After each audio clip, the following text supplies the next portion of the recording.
নমস্কার বন্ধুরা, আজকে আমার রান্নাঘরে রান্না হতে চলেছে। দেখতেই পাচ্ছ দুটো ডিম নিয়েছি। তো ডিমের একটু ঝাল হবে আর হবে একটা সবজি তরকারি যেটা বড়ি দিয়ে।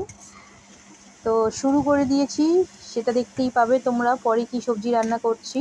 এটা আমার নিরামিষই সবজি রান্না শুরু হয়েছে, যেটা হচ্ছে টমেটো আর কাঁচা লঙ্কা দিয়ে আদা বাটা দিয়ে একটা মশলা করেছি। তার মধ্যে গুঁড়ো মশলা দিয়ে দিচ্ছি, ঝাল, হলুদ গুঁড়ো, ধনে এবং গুঁড়ো জিরে, পরিমাণ মতো নুন দিয়ে মশলাটা করে নিয়েছি।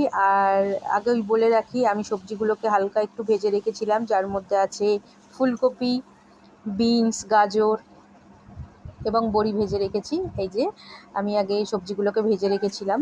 তো এখানে মশলাটা আমি করে নিয়ে এই মশলার মধ্যে সবজিগুলোকে দিয়ে দেব, দিয়ে ভালো করে কষিয়ে নেব।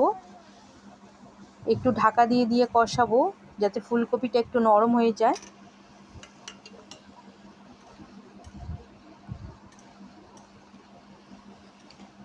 সমস্ত মশলা এক জায়গায় করে ভালোভাবে কষিয়ে নিয়ে এর মধ্যে পরিমাণ মতো জল দিয়ে ঢাকা দিয়ে দেব। আর নিরামিষ তরকারি একটু মিষ্টি না হলে ঠিক ভালো লাগে না। তো এর মধ্যে আমি একটু পরিমাণ মতো মিষ্টিও দেবো, চিনিও দেবো। এরপর ঢাকা দিয়ে দেব, দিয়ে তরকারিটা ফুটে গেলে এর মধ্যে বড়ি দিয়ে দিয়েছি, দিয়ে আবার ঢাকা দিয়ে মশলা বেশ গ্রেভিটা বেশ ভালো রকমভাবে হয়ে আসলে, আলু টালু সব সেদ্ধ হয়ে গেছে।